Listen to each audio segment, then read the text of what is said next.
Hello, Jenny Hall here for Trinity Stamps. Today I would like to share a whole stack of cards with you that is created with some silhouette Halloween stamps from Trinity Stamps. Here's the flyby stamp set, and then here is a really big set. This is Trick or Treat stamp set full of beautiful and cute little silhouette stamps.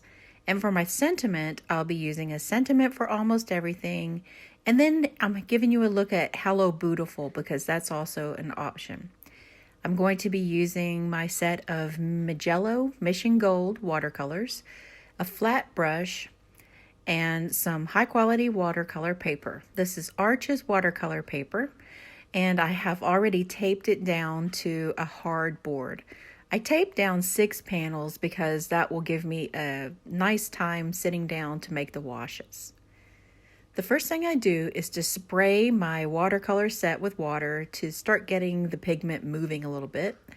And then I add just a nice, not too much, I would say I dip the brush in and then take it to the piece of paper and maybe dip it one more time if the paper soaks up the water really fast. That's essential when making a watercolor wash for me if I'm going to cover the entire background. Watercolor washes are really fun to create and watch the colors blend together. Sometimes, as you can see here, by taking 2 colors and then introducing a third color like the purple, it totally gives it a different look. So moving on to the next panel, I've added a coat of water, and then I'm going to add some colors from the bottom to the top. If you are new to making watercolor washes, then this is something you can do to just play with. There's no right or wrong. There's no way of saying, oh, you did that watercolor wash wrong, because it can't go wrong.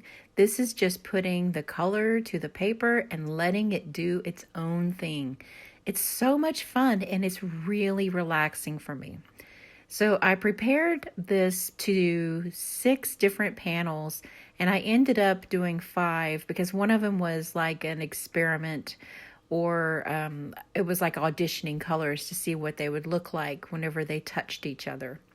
Because sometimes if you put down green and red, then you'll end up with brown where they actually touch together.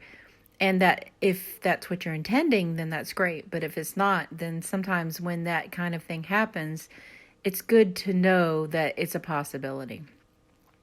So I'm mixing together some really vibrant colors, and then I want to do some muted colors as well. So you saw the purple and the pink together right above this panel, and then I went in the opposite direction to show you what it looks like to start off with some black paint and give it just a nice little coating there. And then I grabbed the blue and added more blue to the bottom and then working it upwards. And it turns out so pretty. It's like a smoky sky almost, like a hazy winter night or something. And it'll do perfectly to have a witch featured on it.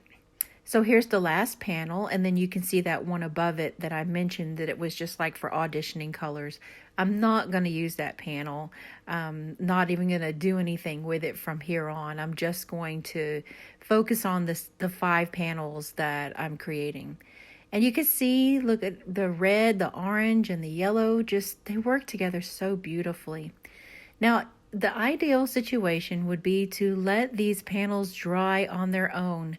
But we're making the video, and I wanted to make sure that I showed you what it looked like without waiting for 2 hours. And so here's the reveal, and the panels are completely dry. And because this is good watercolor paper, and I used purple tape, which purple tape is a very low tack tape, then I did not have a problem with any of the paper coming away with the tape. It stayed in place, and the tape comes off, and it works beautifully.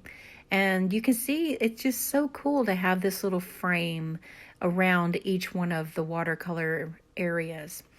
Now I want to try to trim these down to where there's about 1/8 of an inch, maybe a generous 1/8 of an inch, around the edge of each one of these panels. It doesn't have to be a precise measurement. I just want it to look even. So I lined up the color line with that little measuring bar on my tonic trimmer, and that was one way that I could get them all to be the same size. Now to add some really fun images. The trick or treat set has got little kids trick or treating plus this little cat, and I thought it would be perfect. And just look at how they look at on all of the backgrounds. It is so much fun.